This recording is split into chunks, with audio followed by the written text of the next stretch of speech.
नमो नमः भूयांसि नमांसि सर्वेभ्यः शुभ मध्याह्नं। ह्यः अस्माभिः लघुसिद्धान्तकौमुद्याः मङ्गलाचरणं तथा च अनुबन्धचतुष्टयं पठितमासीत्। तथा च अद्य अस्माभिः तेन एव क्रमेण अग्रे अपि पठिष्यते। तस्मिन् एव क्रमे अग्रे आगच्छति प्रत्याहार सूत्राणि, माहेश्वर सूत्राणि इत्यपि एतेषां नाम वर्तते। तो ये जो माहेश्वर सूत्र हैं, प्रत्याहार सूत्र हैं, तो ये हैं 14 कुल मिलाकर के, इतना आपको पता है।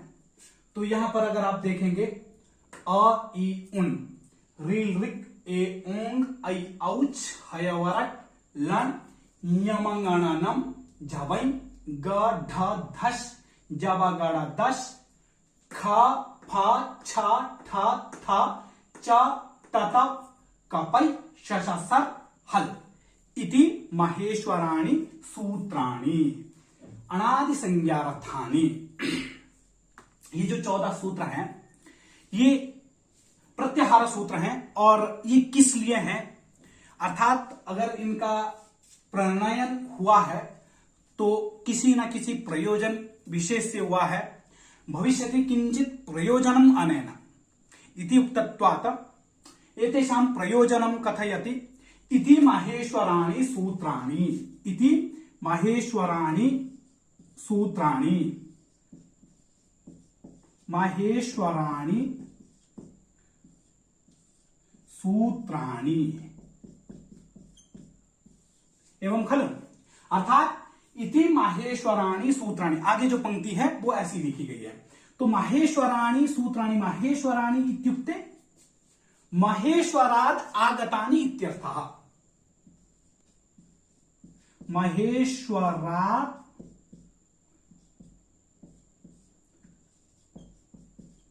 आगतानि इति, महेश्वरात् आगतानि इति माहेश्वराणि।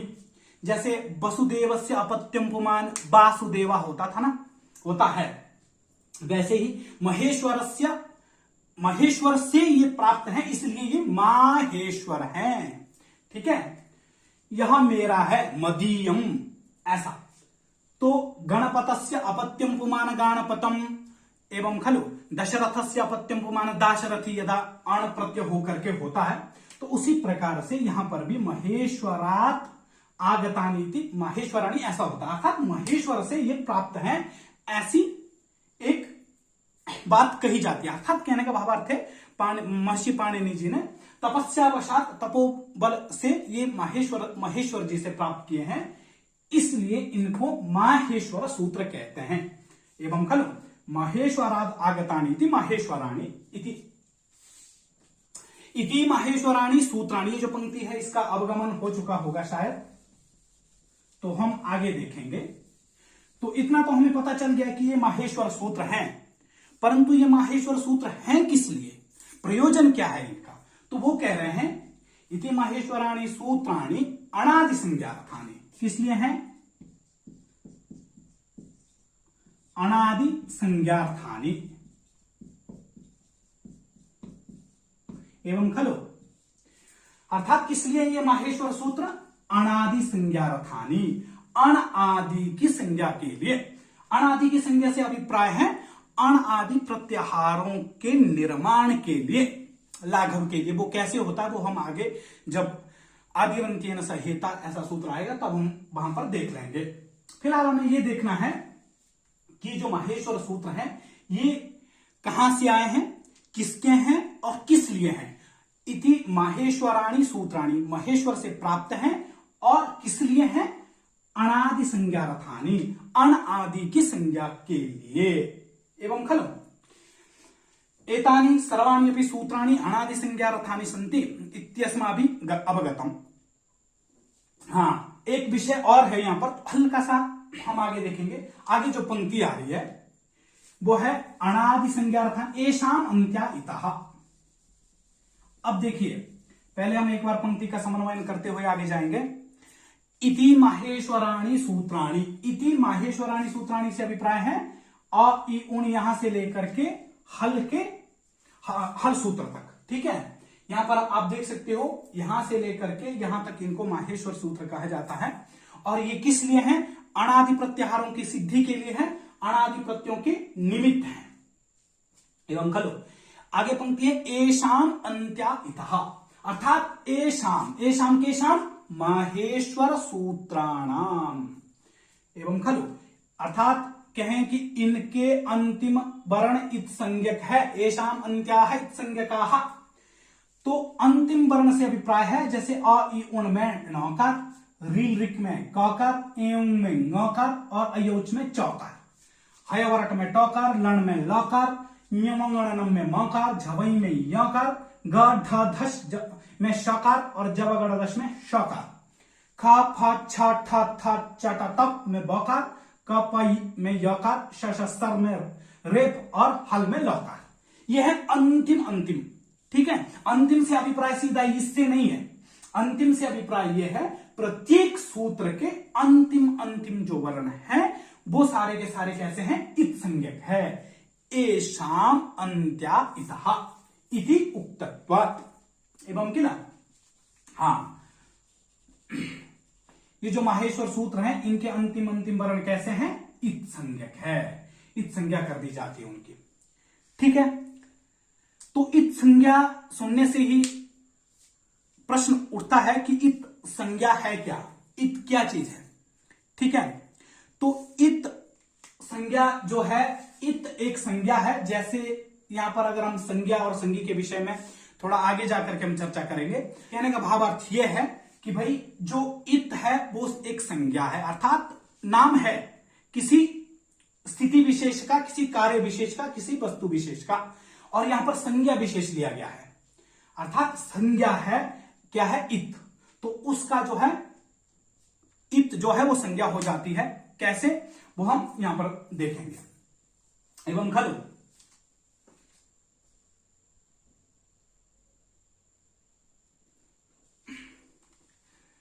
हाँ, एवं, और उसके आगे जो पंक्ति है वो है हकारादिषु अकारः उच्चारणार्थः।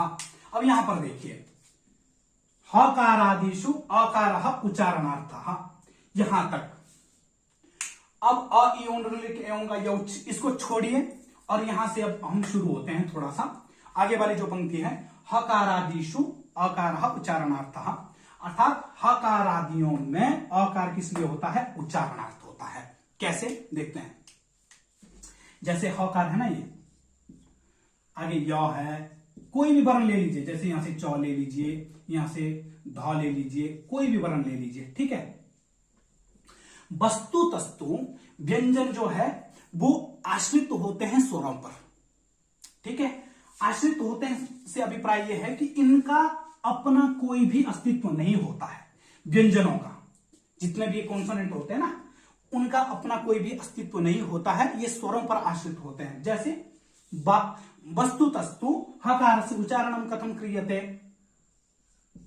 ह धन अ हा इति एवं भवति। वस्तु तस्तु हकारस्य अ इति उच्चारणम, ह य ब र इति उच्चारणम स्यात्। वहां पर जब अकार ऐड कर दिया गया तो ह य व र। अब अगर ऐसा पूछा जाए कि अकार को यहां पर ऐड करने की आवश्यकता क्या थी, तो इसका ये आंसर है कि भाई हकार आदियों में उच्चारण सौकर्य यथा स्यात्, उच्चारण सौकर्य वशात अत्र अकारादीनां आयोजनम अथवा अकारस्य निवेशः। नहीं तो देखिए उच्चारण कैसा होता, ह य ब र ल य म न न, ऐसी उच्चारण होता। जब आपने यहां पर अकार लगा दिया तो फिर उच्चारण देखिए कैसा हुआ, हा य व र, उच्चारण सौकर्य वशात अत्र अकारस्य निवेशः एवं। अवगतम खलु? हकारादिषु अकारः उच्चारणार्थः, हकारादियों में अकार हमने किस लिए लिया? उच्चारण के लिए लिया। जैसे यहां पर यकार की भी ऐसी की ऐसी स्थिति है, यकार प्लस अ और या एवं खलु। तो चौकार का भी ऐसा ही है, तो आगे च बनता है। कहने का अभिप्राय यह है कि सारे के सारे जितने भी व्यंजन हैं ये अचों पर आश्रित है। जब तक अच इसमें नहीं जोड़ेंगे तो इनका स्वतः ही उच्चारण संभव नहीं है। एवं अवगतम स्यात् प्रायः प्रकृतम अनुसरामः। अग्रे अस्ति लण मध्ये तु इत्संज्ञकः।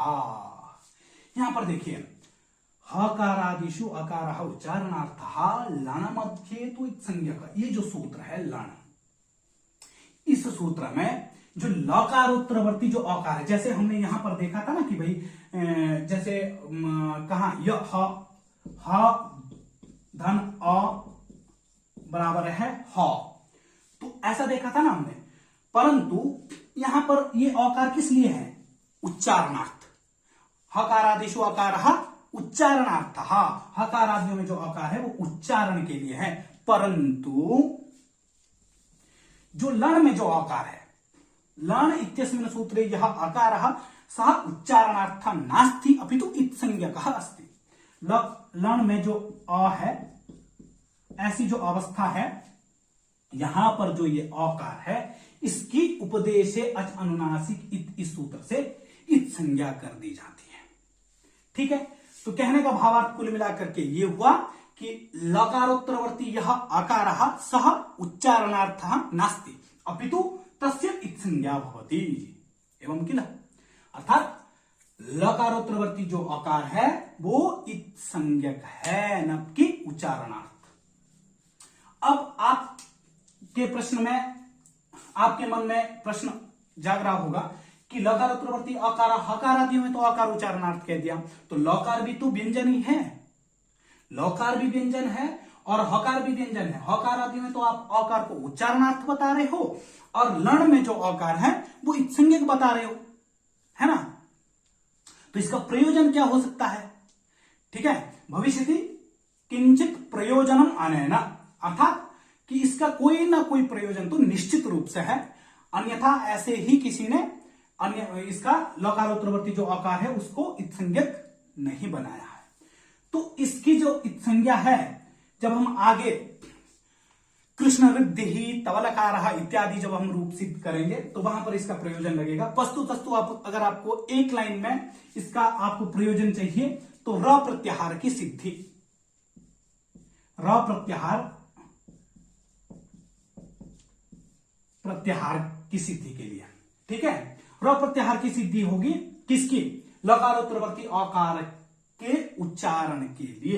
जब लकारोत्तरवर्ती अकार उच्चारण के लिए नहीं, लकारोत्तरवर्ती अकार की जब आप इत संज्ञा कर दोगे तो इत संज्ञा करने के बाद वहां पर हमें र प्रत्याहार का निर्माण मिलेगा, र प्रत्याहार को बनाने में सहायता होगी। ठीक है, तो र प्रत्याहार देखिए यहां से शुरू होता है और ल तक चला जाता है, तो इसको र प्रत्याहार के रूप में जाना जाता है। जैसे आपने अभी तक यही सोचा होगा कि अण, अच, हल, अल इत्यादि जो प्रत्याहार है, दो वर्णों को संयुक्त करके ही हमने देखा, अण, अ और णकार को देखा, अच, हल, अल, झल, शल इत्यादि, है ना। परंतु यहां पर सिर्फ और सिर्फ र प्रत्याहार ही है। इसके विषय में हम आगे चर्चा करेंगे जहां पर ये इसकी उपस्थिति होगी। तो यहां पर हम सिर्फ इतना मान के चलेंगे कि र प्रत्याहार की सिद्धि होती है लकारोत्तरवर्ती अकार की इत संज्ञा के फलस्वरूप। ठीक है, तो अब आपसे अगर पूछा जाए कि भाई र प्रत्याहार में कौन कौन से वर्ण आते हैं, तो आप कैसे बताओगे? र प्रत्याहार में र और ल ये दो वर्ण आते हैं। ठीक है, रेफ और लकार का समायोजन किया जाता है र प्रत्याहार में। ठीक है, हाँ, तो क्या कहा इसने?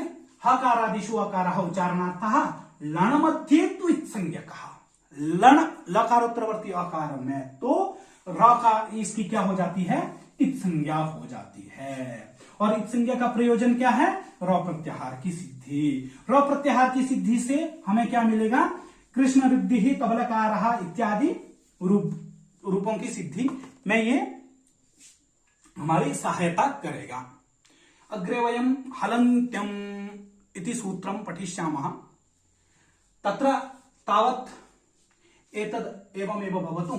अग्रे कार्ये इत्युक्ते एतस्य कार्यं भविष्यति, चिन्ता नास्ति। तावत् पर्यन्तं वयं हलन्त्यम् इति सूत्रं पश्यामः। हलन्त्यम् इति सूत्रम् एवं किल सूत्रस्य अर्थात हलन्त्यम् उपदेशे अन्त्यं हल इत्स्यात् इति सूत्रार्थः। सारल्येन यदि वयं वदामश्चेत् हलन्त्यम् इति सूत्रस्य सूत्रार्थः भवति उपदेशे अन्त्यं हल इत्स्यात्। उपदेशे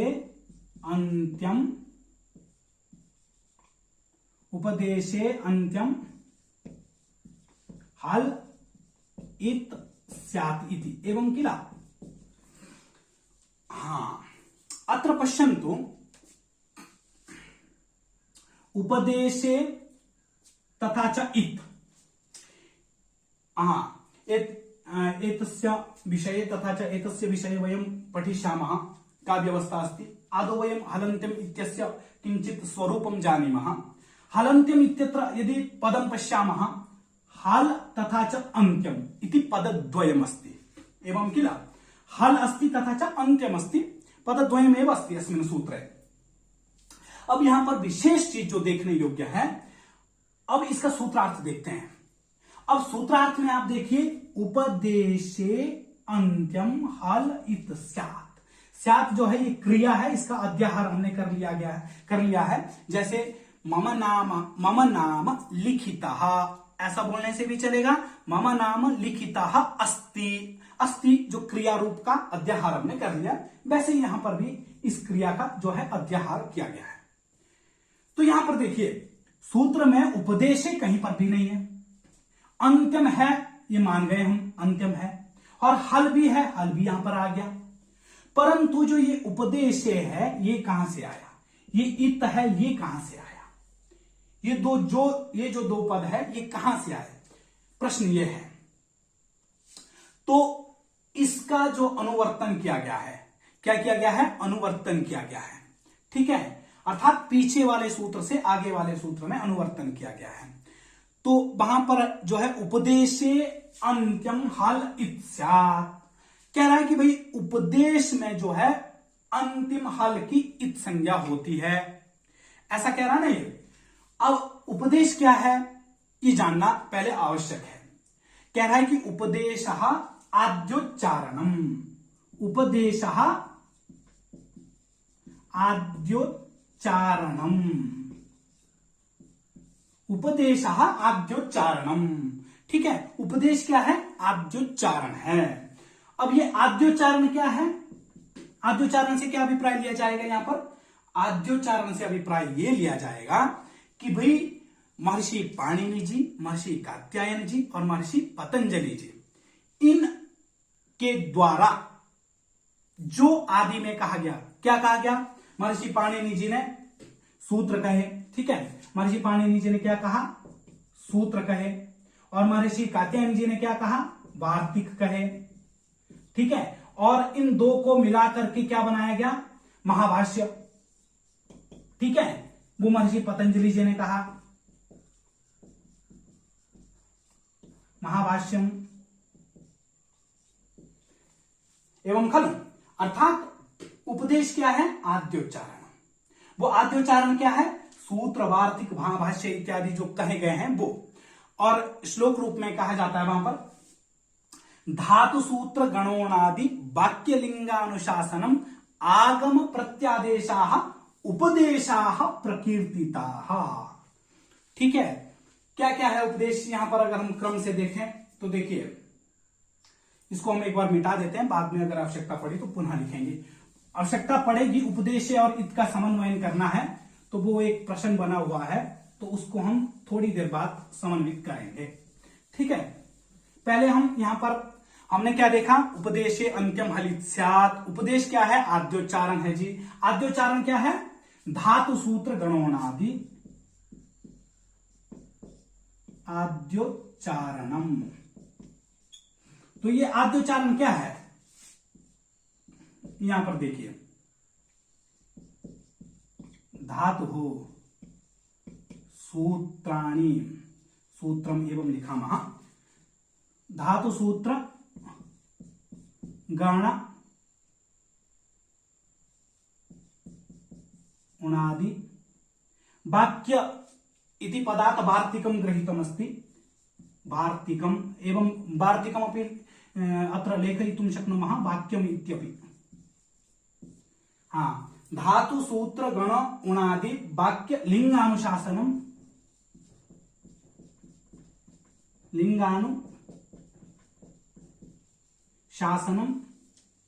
तथा च आगमः धातु सूत्र गण उणादि वाक्य लिंगानुशासनम आगम प्रत्यादेशाः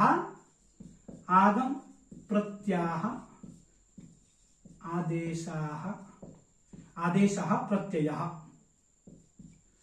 एवं खलु उपदेशाः प्रकीर्तिताः।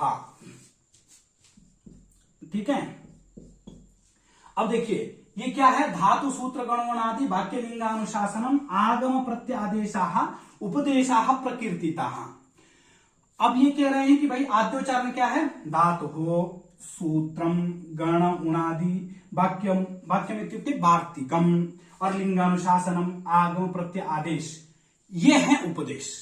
ठीक है, तो अब हम इनका किसी एक दो का समन्वय करेंगे कि ये उपदेश कैसे हैं। अर्थात हलंत्यम सूत्र कहता है उपदेश में जो अंतिम हल होगा उसकी संज्ञा होगी। वो उपदेश जो ये हैं इनमें अंतिम हल की संज्ञा कैसे होती है, इस विषय में एक बार देखते हैं। जैसे हमने धातु ले लेते हैं, ठीक है, धातु लेते हैं हम, एक डुक्रियकरण है, डुक्रियकरण है, अर्थात जो डुक्रियकरण है क्री धातु है, इस अर्थ में होती है करणे, डुक्रियकरण इत्यस्मिन् अर्थे भवति। अब यहां पर देखिए ञकार अंतिम जो है वर्ण है, अर्थात ये उपदेश है धातु हो। कहने का भाव अर्थ यह है, उपदेश माने जो हमारे ऋषि मुनियों ने शुरू में कहा। शुरू में क्या कहा उन्होंने, धातु कहे, सूत्र कहे, गण उणादि इत्यादि, वार्तिक, लिंगानुशासन, आगम प्रत्यय आदेश इत्यादि कहे, है ना। तो उसमें धातु का हमने जब उदाहरण लिया तो धातु देखिए डुक्रियकरण, हमने तो जब हम सुनते हैं कि भाई क्री धातु बोलिए, करोति कुरुतः कुर्वन्ति, ऐसे ही बोलते हैं, परंतु डुक्रियकरण मूल रूप से धातु ऐसी है। अब इस यकार की जो है हलंत्यम, इस सूत्र से इत संज्ञा हो जाती है। ठीक है, अब इत संज्ञा जब हो जाती है फिर आगे क्या होता है, आदर्शनम होता है, फिर लोप होता है, तो हम अचिरात पढ़ेंगे। ठीक है, तो फिलहाल आप यहां पर देखिए यकार की कर दी हलंत्यम से इत संज्ञा, अर्थात उपदेश है ये। ठीक है, धातु उपदेश है और उस उपदेश में जो अंतिम हल है उस हल की हमने इत संज्ञा कर दी।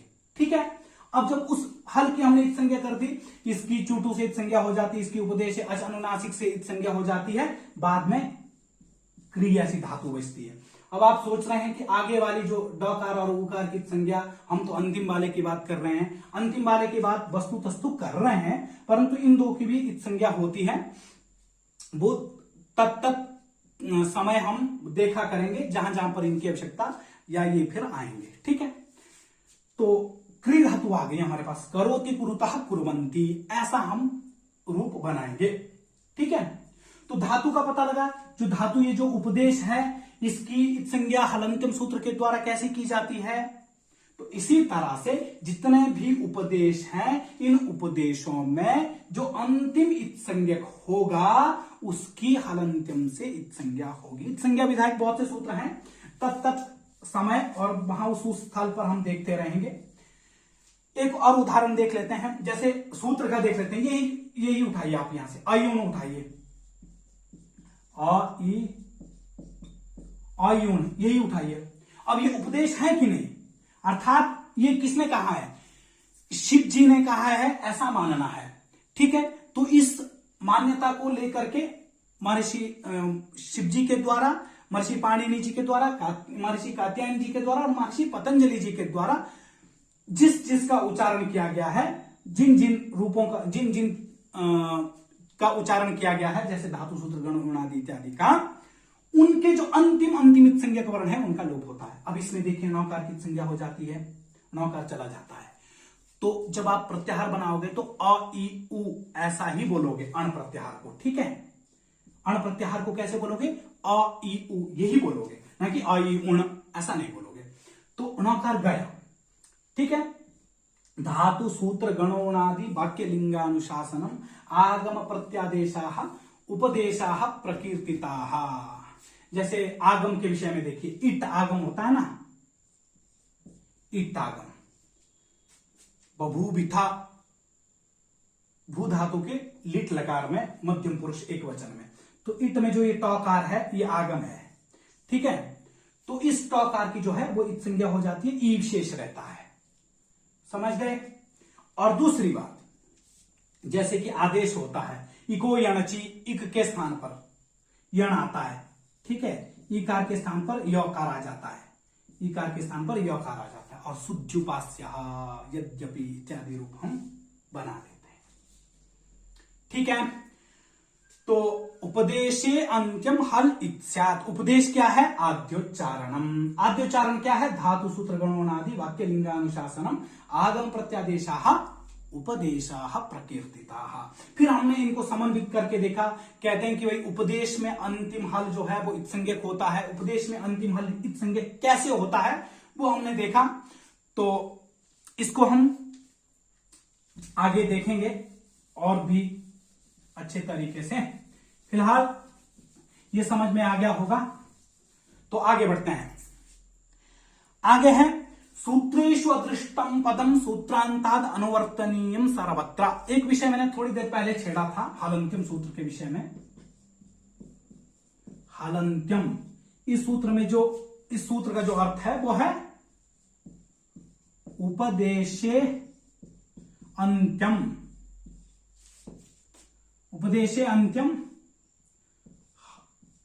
हल इत स्यात्, ऐसा है ना इसका सूत्रार्थ। अब देखिए हलंत्यम, इस सूत्र में पद कितने हैं? 2, हल और अंत्यम, 2 पद। अब सूत्रार्थ कैसे बना इसका देखते हैं। अब अंत्यम पद जो यहां पर है वो यहां पर आ गया, ठीक है, मान गए। अब हल पद जो यहां पर है वो भी मान गए, परंतु जो ये इत पद है और ये जो उपदेश है ये कहां से आए?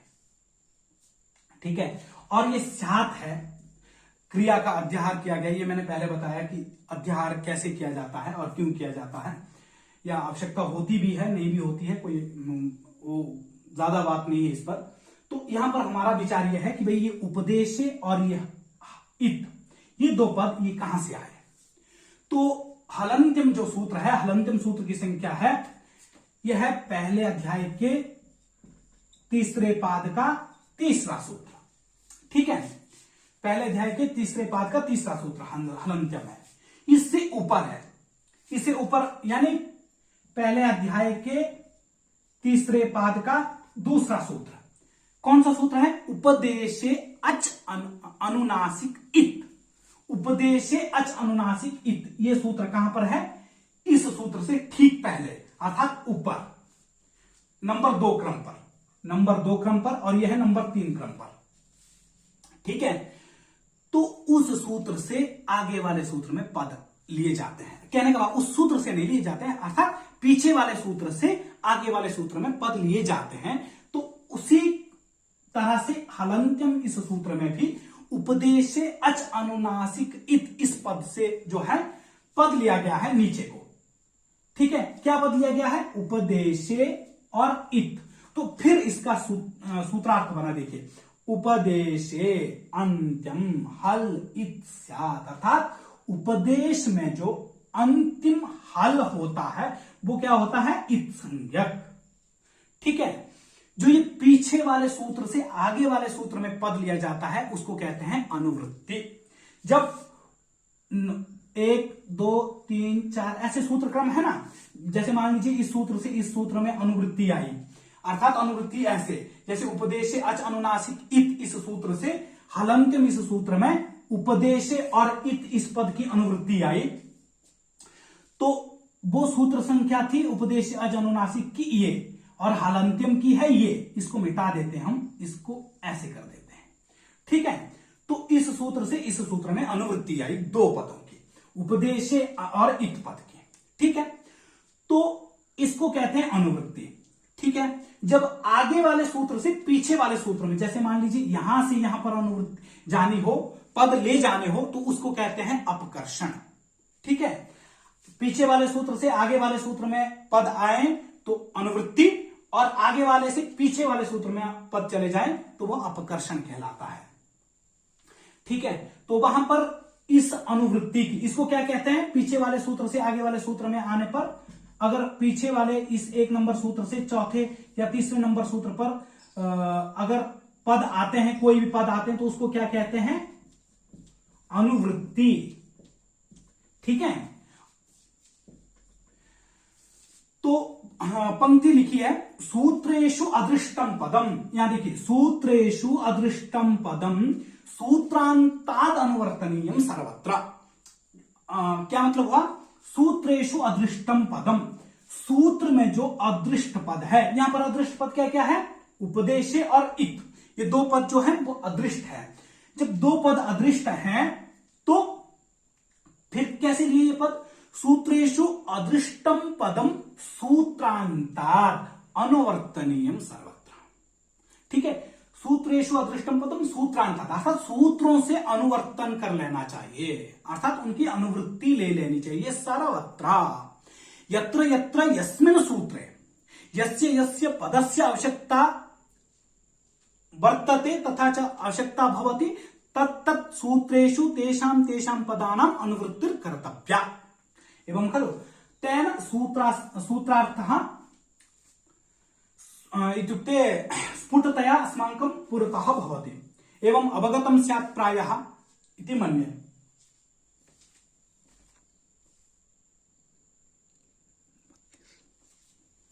हाँ, सूत्रेषु अदृष्टं पदं सूत्रान्तादनुवर्तनीयं सर्वत्र, विषयोऽयम् अवगतः स्यात् कदाचित् इति मन्ये। यदि कश्चन संशयः, काचित् जिज्ञासा भवति चेत् निश्चयेन पृच्छन्तु। तावत्पर्यन्तं वयं पुनर्मिलामः निश्चयेन।